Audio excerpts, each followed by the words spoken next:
Welcome to some very famous people you've never really heard of and may barely recognize. This podcast contains bite-sized biographies of the famous, the infamous, and the quirky, all presented in less than an hour. My name is Philip D. Gibbons, and there is more information about me, this podcast, and a bibliography at someveryfamouspeople.com.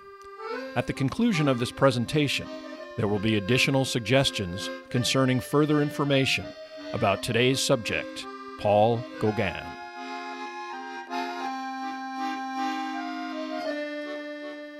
Now let's begin our story about Paul Gauguin. Life being what it is, one dreams of revenge, is a famous quotation from the French painter Paul Gauguin. It seems to perfectly sum up the life of an individual who is perpetually angry at somebody.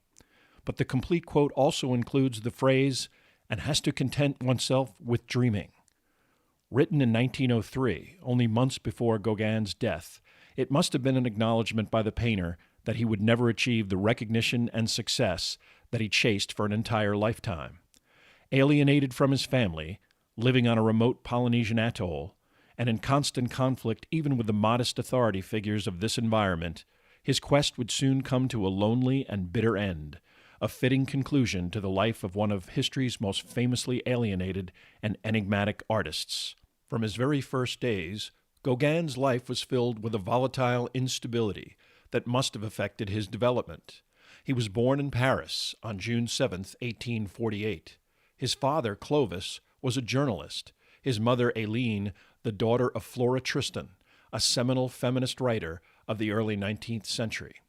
Aileen's father had been imprisoned for the attempted murder of Flora, an indication of the chaos surrounding Gauguin's immediate family. Flora Tristan died in 1844, and in 1847, Aileen married Clovis and soon settled down to married life and the birth of a daughter in 1847, and Paul in 1848.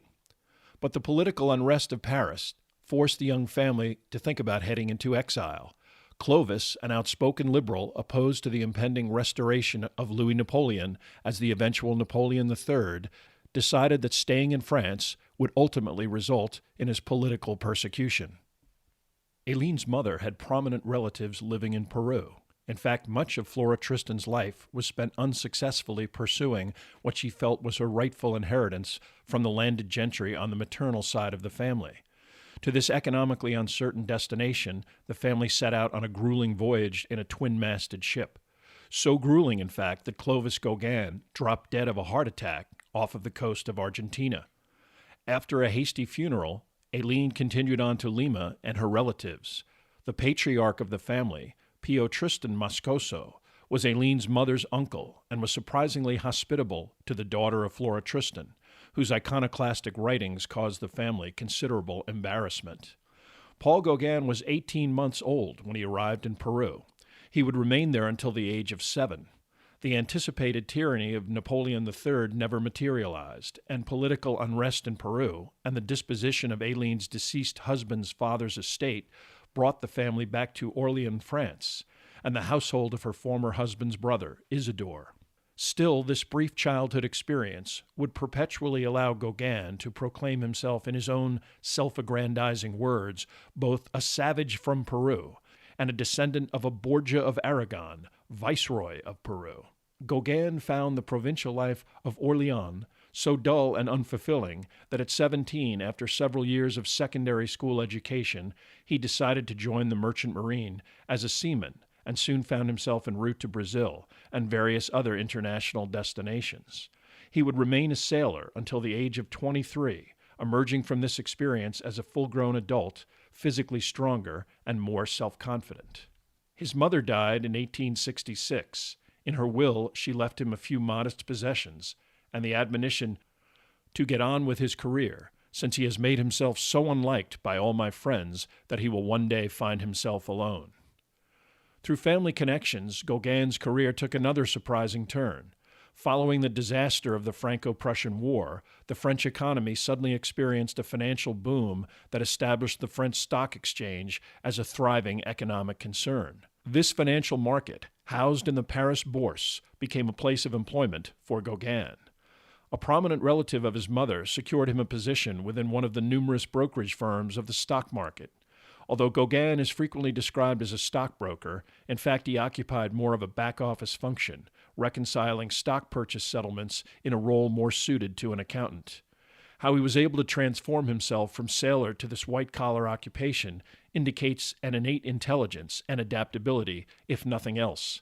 Reasonably well paid, Gauguin shunned the typical cafe socializing of his associates and spent his evenings sketching, an interest he developed while at sea. On weekends, Gauguin would visit his sister, who lived with his wealthy maternal relatives in the Parisian suburb of Saint-Cloud. These relatives, the Arosas, were avid collectors of modern art, and Gauguin would have been exposed to some of the most contemporary paintings of the period. It was at the home of Gustave Arosa that Gauguin, in November of 1872, met two female guests traveling from Denmark. One of these women, Meta Sophie Gad, was immediately attracted to Gauguin, and a year-long courtship began. Meta was no great beauty, but all accounts indicate that she had a great deal of personality and a practically masculine outlook that could handle the rough edges of an ex-sailor. A year later, the couple would be married, and Meta would rapidly become pregnant, Paul's stock market employment providing a comfortable lifestyle. Their first child, a son, Emile, was born on August 31st, 1874. Emile was named after a friend and co-worker of Gauguin's, Emile Schuffenecker, an Alsatian who shared Paul's ever-increasing interest in art and painting. Through Gustave Arosa, Gauguin also met the early Impressionist Camille Pissarro, one of several struggling but eventually monumental artists. Although his domestic life would proceed with the birth of a daughter, Aileen, in 1876, he would spend most of his free time socializing with some of the other future giants of Impressionism, Manet, Monet, Renoir, and Degas, engaging in café discussions where he was tolerated as an amateur painter with money to buy the as yet unappreciated work of these pioneers. For several years, Gauguin was able to maintain both his stock market employment and artistic progress. The expansion of his family, with an additional 2 children, necessitated a move to a larger home. But it was no accident that this dwelling also contained a room that became Gauguin's studio. By 1880, through his friend Pissarro, Gauguin was able to exhibit examples of his work in an Impressionist exhibition, but instead of pride, his wife was becoming alarmed by a hobby that was becoming all-consuming. Meta had no use for shabby, literally starving artists like Pissarro, who she believed to be a dangerous distraction from Gauguin's need to provide for his growing family. Even when his first artistic breakthrough, Study of a Nude, drew critical acclaim from his artistic peers, his wife became even more hostile, especially since the nude in question was the family nanny. Despite a 5th child in 1883, Gauguin made a typically impulsive decision. He would quit his brokerage job and paint full-time. He didn't exactly take this occupational risk all at once. He would work until the end of 1883 and could return to his position at any time. But still, this was, especially for his wife, a shocking and outrageously irresponsible course of action. Although the option to return to work was meant to reassure Meta, he had no intention of ever returning to the Bourse. He would make as much money with his art. Of that he was convinced. Gauguin joined Pissarro in the French city of Rouen. Cheaper than Paris, Meta and the children joined him in a town he believed would soon be overwhelmed by his brilliant talent, and it was only a matter of time before the cash would roll in. But he couldn't have been more wrong, and he and his family did not even last out the year. Gauguin was willing to give up on Rouen, but not on his art. Perhaps out of a sense of desperate self-preservation, Meta convinced him to relocate to Copenhagen. At least there she knew her family would take her in. Gauguin believed that the Danish city, unfamiliar with Impressionist art, would be the perfect place to introduce this new artistic approach, and he the perfect messenger. His in-laws by now considered him to be utterly irresponsible and inconsiderate, especially because they knew who would eventually have to pick up the tab for the family's necessities. His family's disapproval and his wife's shame and acidulous tongue-lashings were enough to force Gauguin to find gainful employment as a French manufacturer's representative, selling of all things tarpaulins and canvas blinds. He barely spoke to the Gads, despite living under the same roof, and the feeling of contempt was mutual. Very quickly, Gauguin began to look forward to leaving Denmark and returning to Paris, where he believed his artistic recognition and fortune was merely a matter of time. In May of 1885, the inevitable occurred. After violent arguments with both his wife and disapproving sister-in-law, Gauguin left Denmark and returned to Paris. With the exception of his young son and favorite child Clovis, he left Meta and the rest of the family behind. Meta correctly anticipated that her marriage would fail and her husband would not support her and would remain obsessed with his devotion to his art. Paris was a little more hospitable to Gauguin, but barely. He survived on handouts from friends, could not sell anything, and received constant complaints by letter from Meta. Privately, she discouraged mutual friends from helping him, hoping that eventually he would have no choice but to return to gainful employment.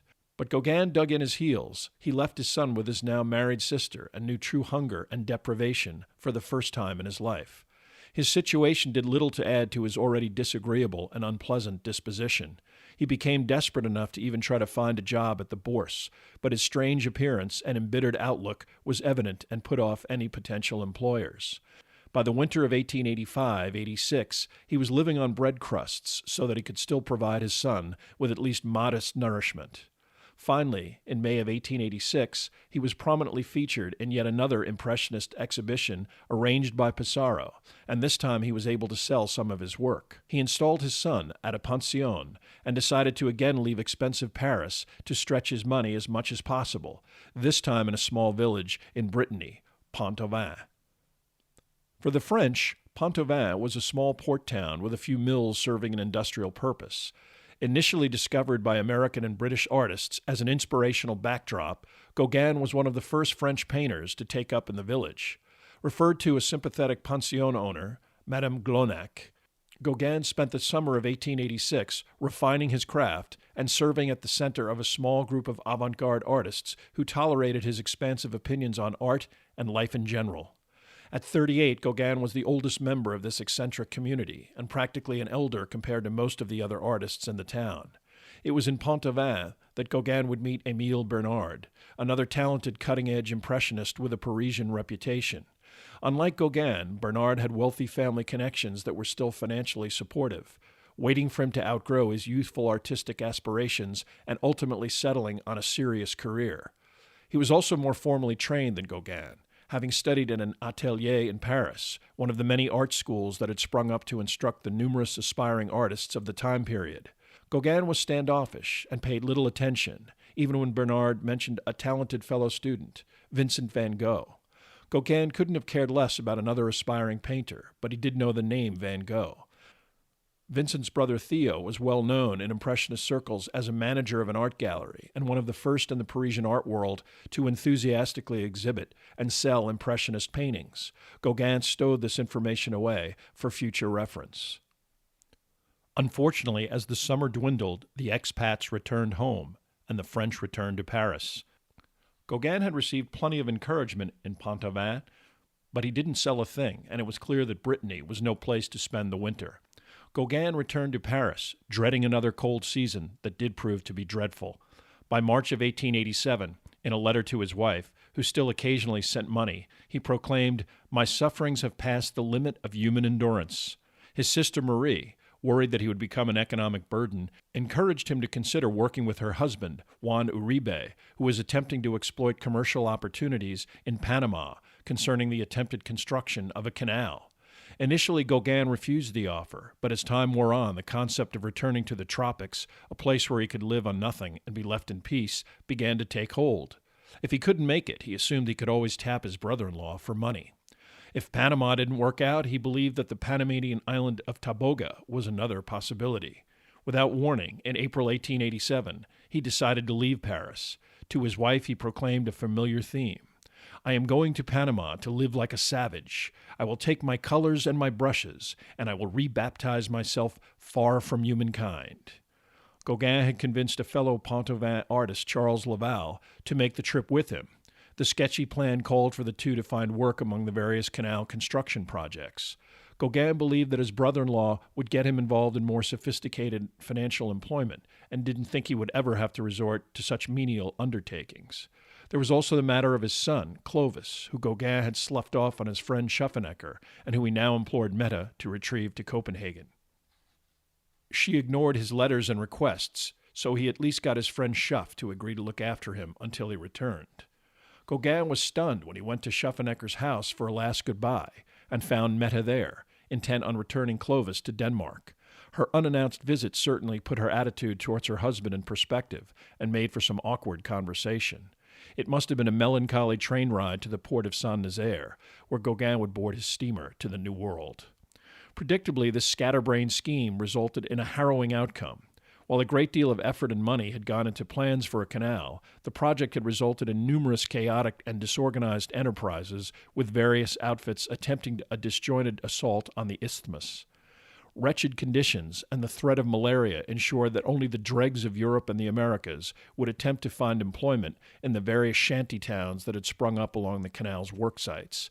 The city of Cologne, where Gauguin and Laval landed, was a rat-infested hellhole without even the basics of civilization or hygiene. The two Frenchmen immediately decided to proceed to Panama City, where Juan Uribe was supposedly running a successful business involving finance of some sort. The reality was far more mundane. Uribe was the owner of a general store, selling goods to anyone who still had the money to buy. Having already lost a great deal of capital on investing in the construction of the canal, he was barely surviving himself. Gauguin and Laval then set out for the island of Taboga, figuring that this might be the remote paradise where they could live and prosper for next to nothing. They were wrong. They quickly found themselves back in Cologne, trying to hustle up gainful employment of some kind.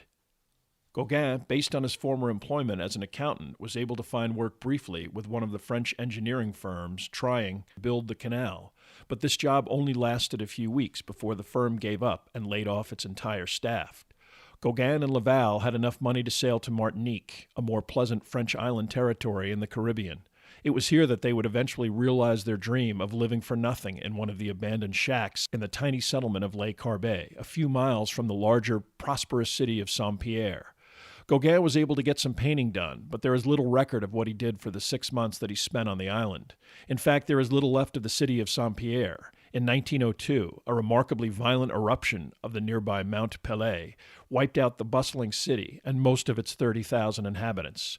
Gauguin would literally live off of fruit that grew in the vicinity of his hut, a diet that probably contributed to the dysentery, malaria, and other tropical afflictions that affected him throughout his travels in Panama and the Caribbean.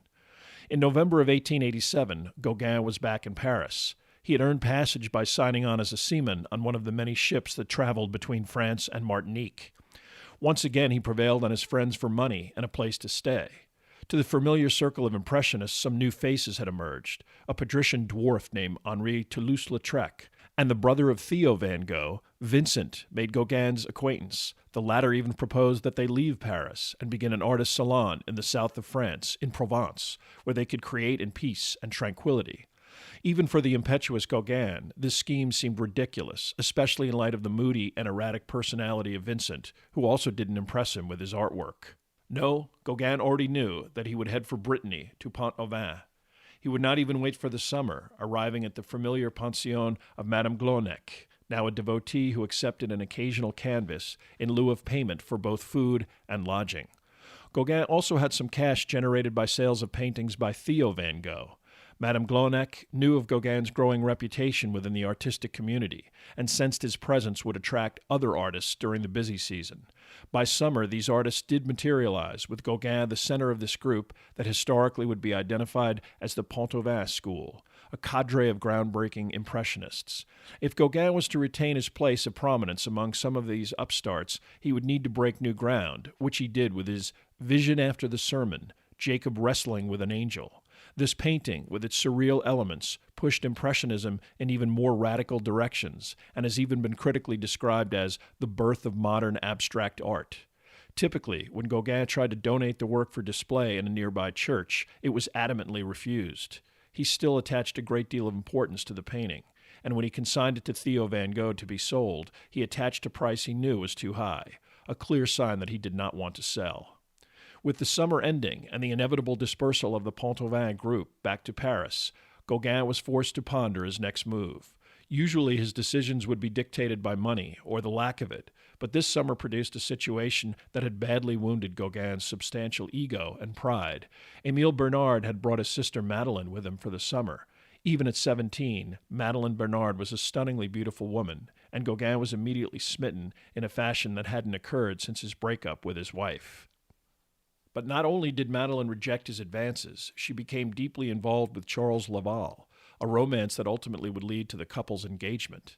Gauguin's extreme vanity would not accept playing a spectator's role in this relationship, and he decided not to return to Paris at all. Vincent van Gogh had spent the summer writing to all of the artists of Pont-Aven, imploring them to participate in a colony in Arles, where he had already relocated. Gauguin repeatedly put him off by claiming that he would have to wait until he sold some paintings and raised the money to pay off his debts in Brittany. But when Theo van Gogh sent him some money and promised more if he would merely agree to join Vincent in the south of France, Gauguin acquiesced. The overjoyed artist sent him a remarkable jade green self-portrait dedicated to Mon ami Paul, and typically began to fixate on when Gauguin would arrive, or if he would even show up at all. Thus the stage was set for one of the most notoriously tragic incidents in art history. Unfortunately, the only account of the next 9 weeks was written by Gauguin years later. His description of events ascribes much of the blame for what happened next to Van Gogh's deep neuroses and disorganized persona, and he took no responsibility for Van Gogh's ensuing breakdown that would begin the final downward spiral of Vincent's life. Gauguin's train arrived at Arles on October 23, 1888, at 5 o'clock in the morning. He was unresponsive to Van Gogh's overly solicitous demeanor. Perhaps he was disappointed by the yellow house that would serve as their residence and studio. Certainly the sloppiness of Van Gogh's housekeeping would have alienated the fastidious Gauguin. After viewing the recent works by Vincent, Gauguin must have sensed that the insecure artist would have loved any sign of approval or encouragement. Instead, Gauguin said nothing. In typically domineering fashion, he immediately implemented a crude system of household budgeting, placing any available cash in a box, and then noting the reason for subsequent withdrawals. That the two most frequent notations would be for tobacco and numerous visits to nearby brothels did not bode well for the future stability of this living arrangement. Although Gauguin typically was far too proud to resort to paying for sex, their visits to such locales would allow him to interact with other human beings and escape the incessant chatter of his manic and emotionally needy roommate. Vincent had also become pathetically infatuated with a particular inhabitant of one of these maisons de tolerance, one Rachel. Van Gogh could tolerate the domineering and dismissive personality of Gauguin, but it seems that the tensions between them started to develop over their distinct attitudes about the immediate future. Van Gogh had hoped that Gauguin would be the first of many artists who would make their way to the Yellow House, fulfilling his dream of a permanent artist colony. Gauguin would routinely speak of the trips he would like to take to exotic destinations in Africa and Asia, an indication that his stay in Arles would be anything but permanent. Vincent initially greeted these revelations with nervous agitation and ultimately outbursts of anger, especially if he had been drinking.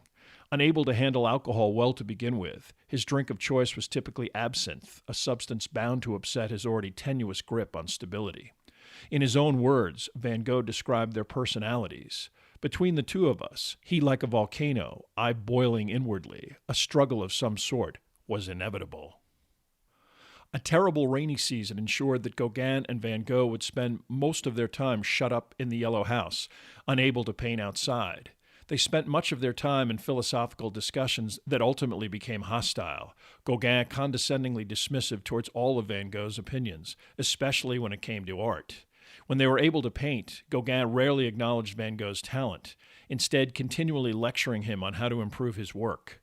Their social interaction revolved around drunken binges with Van Gogh's only friend in the town, the postman, Joseph Roulin, behavior that would have undermined any possible domestic stability.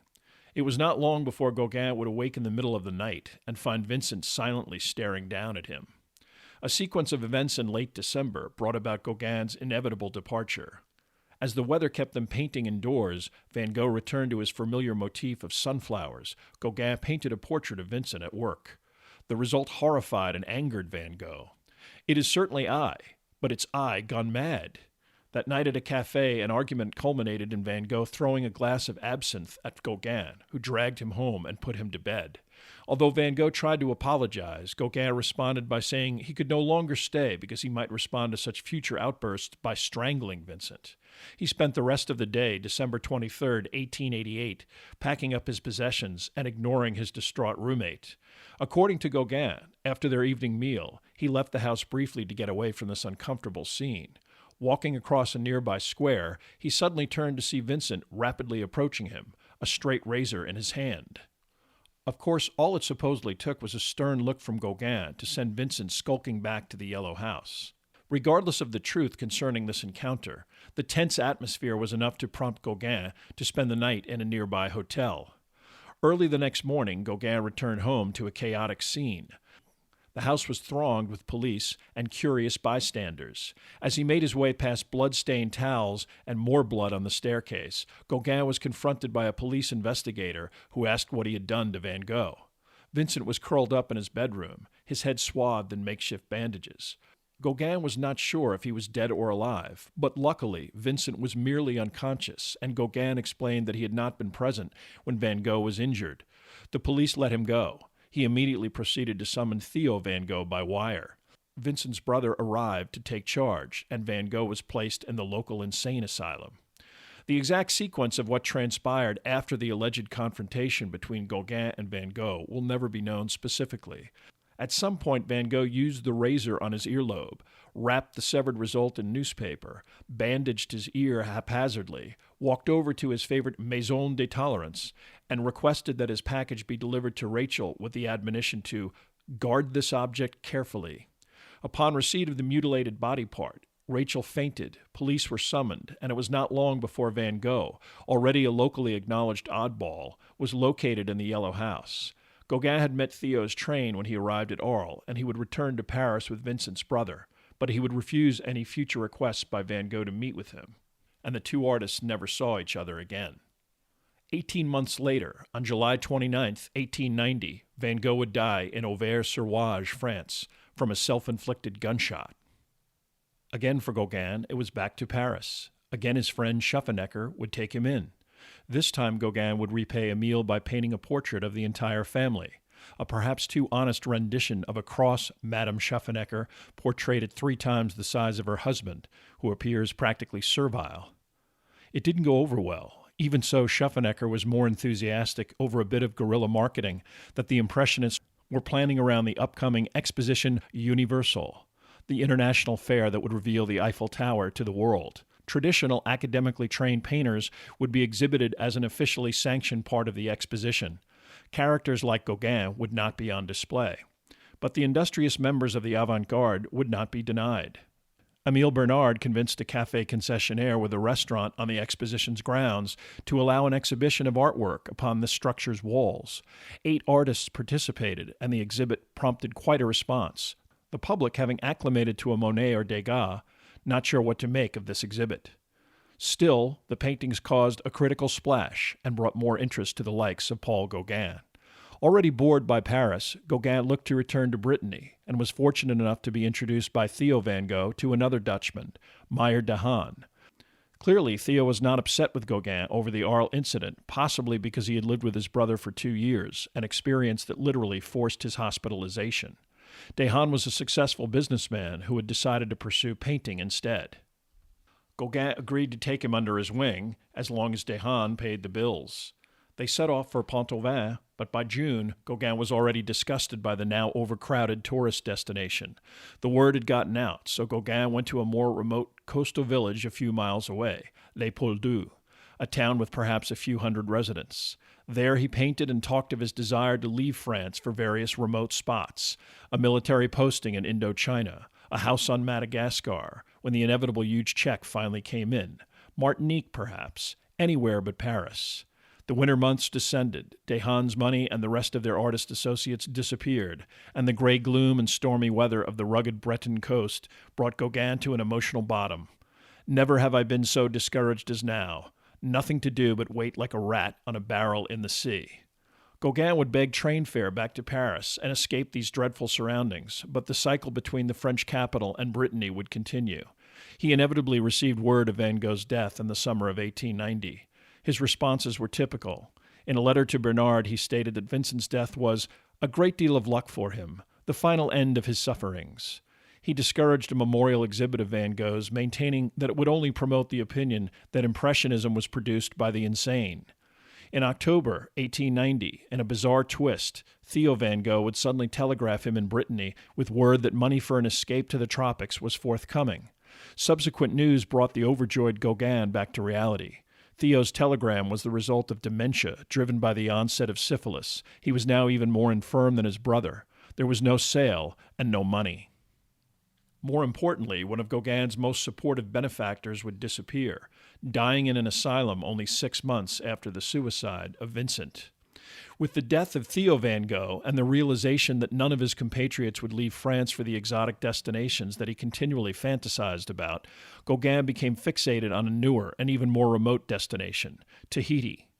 Again, he held out for a major sale and a large check that would get him out of France. He had maintained this fantasy for decades, but this time his growing reputation and a newspaper article published the day before a planned sale at the prestigious auction house at the Hotel Drouot ensured that his paintings would generate a substantial sum.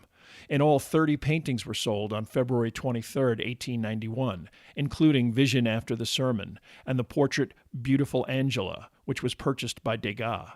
The sale generated close to 10,000 francs, which even after commissions would be more than enough to finance a trip to Polynesia. Not only would Gauguin leave behind his family in Denmark, he would also leave his pregnant mistress in Paris. He had attempted to conceal the results of the auction and would send his wife nothing. Ultimately, this duplicity would be the final indignity for Meta. Of her husband's departure to Tahiti, she would write in a letter to Schaffenecker, "My heart is filled with bitterness that Paul could be so criminally selfish. I have never seen or heard of anything like it." Although Gauguin would still attempt to communicate with his wife by letter, he would never see Meta or their children again.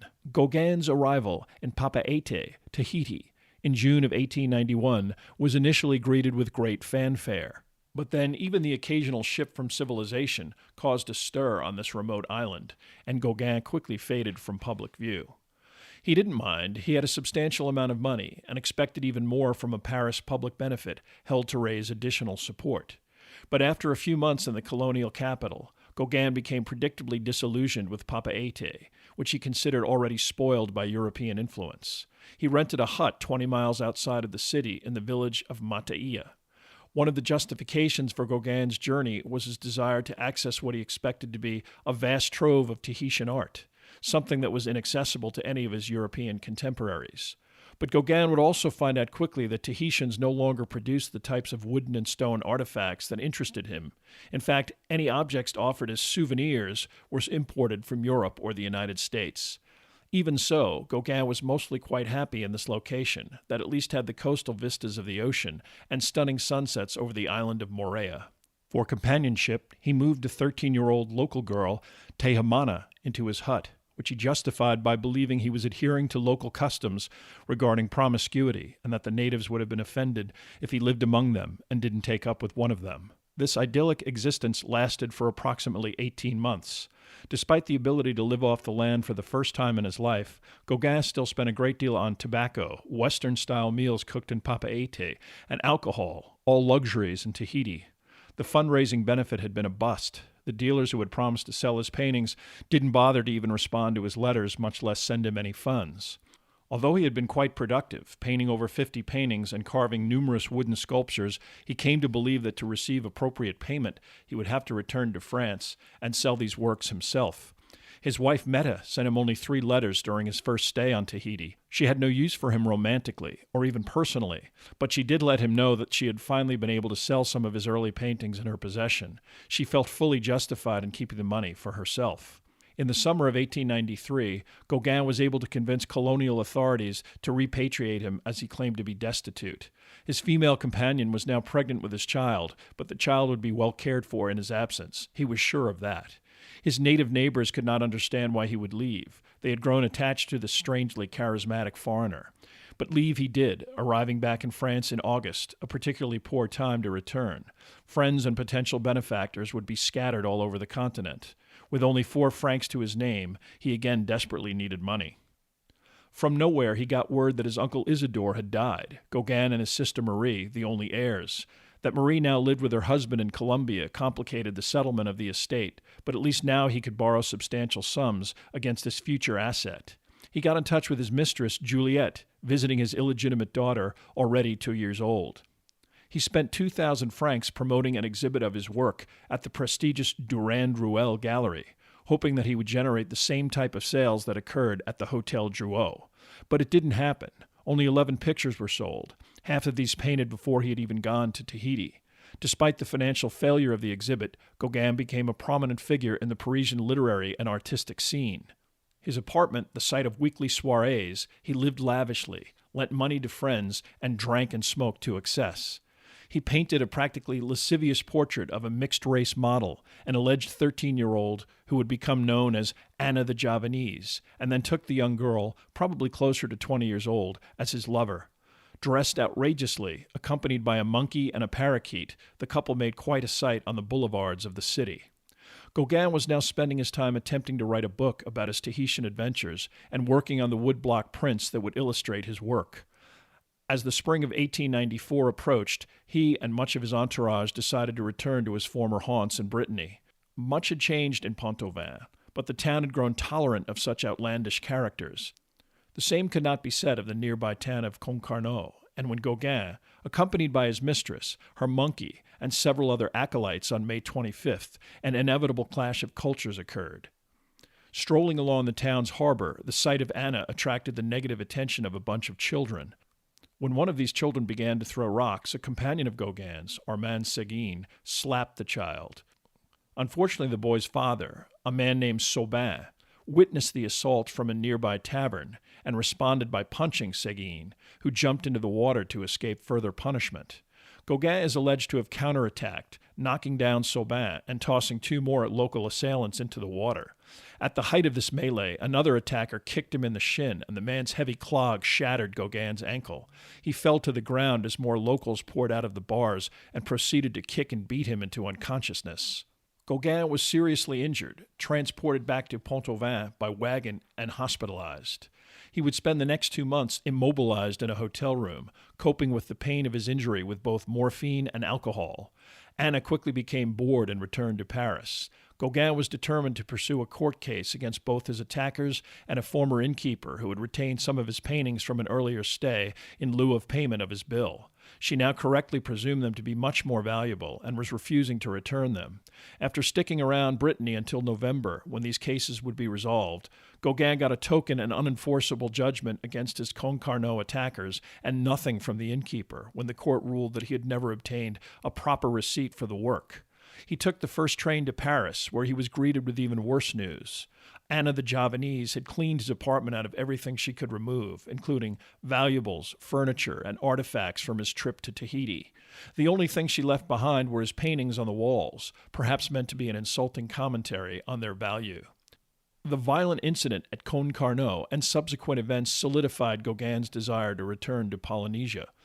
He began a personal kind of garage sale of his possessions and paintings to try and raise money for the journey.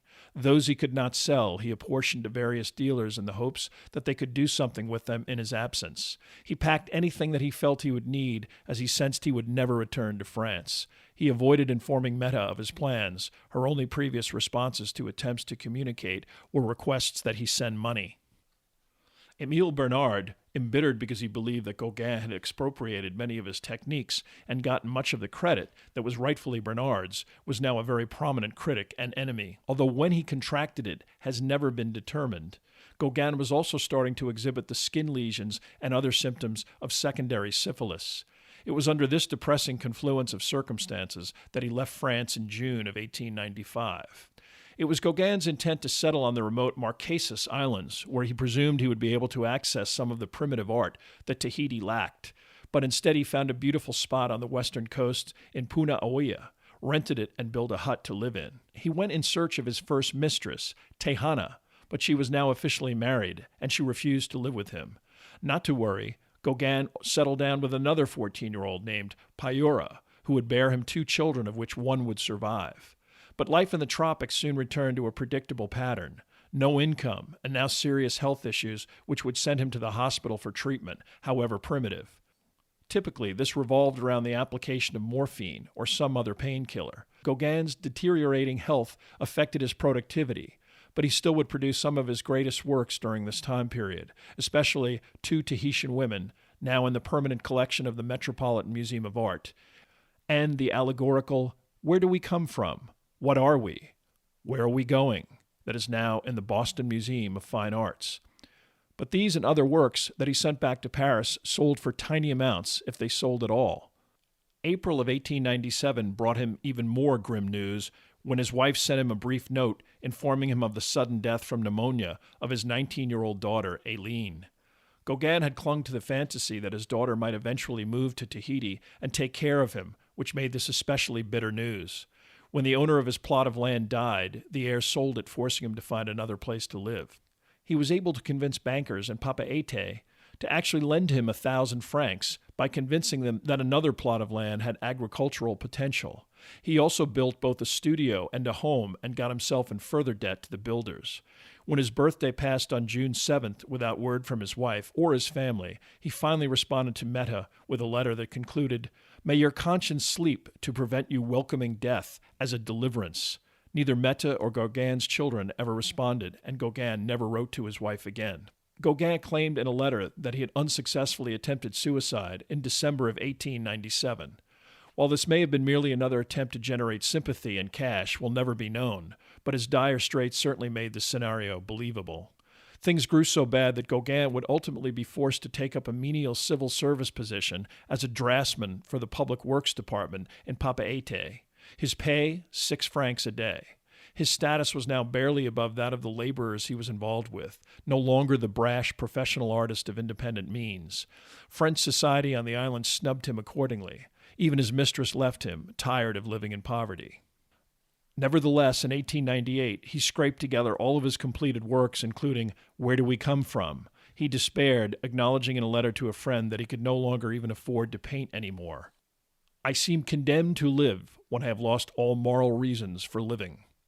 Ironically, it was at this point that opinions about Gauguin's work began to change. His latest installment from Tahiti was placed on display in a gallery and was the critical success of the winner, especially the remarkable Where Do We Come From? But Gauguin's isolation allowed the gallery owner to buy the whole lot for 1,000 francs, a purchase which infuriated the painter, who knew the canvases were worth much more. But what could he do? At least he could afford to quit his public works job and return to his home and his pregnant mistress in Punauia. At this point, Gauguin turned his attention to writing a memoir of sorts and contributing to a local newspaper. Most of his journalism consisted of diatribes against whatever local official he believed had slighted him. His financial situation improved with the news that the same dealer who had taken advantage of him was now willing to pay a monthly guarantee for any new work. Other canvases sold, and he became solvent enough to again consider moving to the Marquesas. But his health had deteriorated to the point that no amount of money could improve his chronically unpleasant condition. He sold his hut in Punauia for a considerable profit, said goodbye to his mistress, and moved to the village of Atuona on the island of Hivaoa in the Marquesas. But even in this remote location, Westerners had already preceded him. Any decent land on the island was already owned by the Catholic Church. In fact, Gauguin would need permission from the local Catholic prelate, Bishop Martin, to make any kind of real estate purchase and even be overcharged for the privilege. He got his revenge by decorating his hut with scandalously symbolic depictions of the bishop and by conducting an active social life with numerous willing female islanders. He got to work on the canvases that he had promised, and he began work on a kind of memoir entitled Before and After, that was really a collection of musings and journal entries about his life, mostly self-serving. Of course, he took up with the third of his teenage island mistresses, who would also bear him a child. By 1902, Gauguin wrote to a close friend, George de Montfrid, who had stood by him and helped him financially. He mused that maybe he should return to Europe, if not France, perhaps Spain. De Montfrid discouraged him by replying that his legend of going native for the sake of his art was spreading. In a few years, the prices of his paintings would soar, and he was to be a part of art history. Returning to civilization would only diminish this lofty sacrifice. That probably was not much solace to Gauguin, who knew he would never live to see this predicted affirmation of his genius. Early 1903 found him completely isolated. Any Europeans in his community dismissed him as a disagreeable degenerate. The natives were too intimidated by the colonial hierarchy to interact with him. His repulsive physical condition prevented any meaningful interaction with the young women who had formerly entertained him at night. He embroiled himself in the colonial politics of the region to the extent that he was eventually fined and sentenced to brief imprisonment for libeling a government official, avoiding imprisonment by filing what would be a lengthy appeal. To assuage his now extreme physical pain, he began to administer morphine via syringe. In his final months, his only official contact was with a Protestant missionary, Paul Vernier, who had some medical training and was at least sympathetic enough to occasionally look in on him. On the morning of March 8, 1903, Gauguin's native servant ran to the Protestant mission to tell Vernier that Gauguin was dead. When he hurried to the hut that Gauguin had officially named the House of Pleasure, he was confronted by Gauguin's body, as well as the bishop and 2 other Catholic priests. These officials were zealously intent on having the last word in death with a man who in life they literally described as, quote, an enemy of God and everything that is decent, unquote. Their revenge would consist of burying him immediately without service in the local Catholic cemetery. Officially, Gauguin died of a heart attack. His death could have been the result of several issues, including an overdose. An empty container of morphine was found at his bedside. His 54-year-old body may have merely given out after a life of excess, abuse, disease, and external stress. At least at the end, he was spared another painful revelation regarding his family. His son Clovis had previously died from an infection following an operation in 1900. Mette had written Emil Schuffenecker with news of this development, but as Schuff was deeply depressed over his own divorce and sensed, probably correctly, that Mette meant him to send this news only to induce sadness and guilt, he refused to forward the information to Gauguin. He never interacted with either of them again. Mette would live for another 20 years, witnessing the remarkable posthumous ascent of her husband's artistic star. Her only concern during this process was to attempt to acquire whatever money she could, the inheritance to which she felt entitled. She died in 1920, having successfully raised her 3 surviving children. In February 2015, it was quietly announced that a Swiss art dealer had sold a Gauguin painting to a member of the Qatari royal family for a record price of $300 million. As a member of a group of impressionist painters who endured an existence of deprivation and critical indifference, one wonders what Paul Gauguin would have thought of one of his paintings generating this kind of appreciation and his inability to receive appropriate compensation. Most likely he would have deeply resented being the object of such karmic ridicule that, considering how he had conducted his life, he profoundly deserved.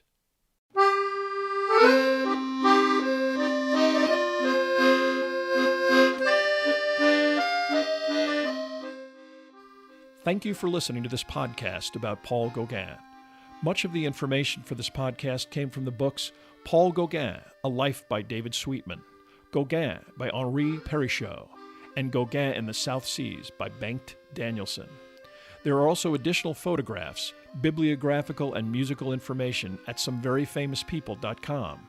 If you have enjoyed this presentation, please like us at our Facebook page, Some Very Famous People, and follow us on Twitter at Philip D. Gibbons. Also rate us on iTunes, and if you have the time, leave a brief review. A link is provided at the website.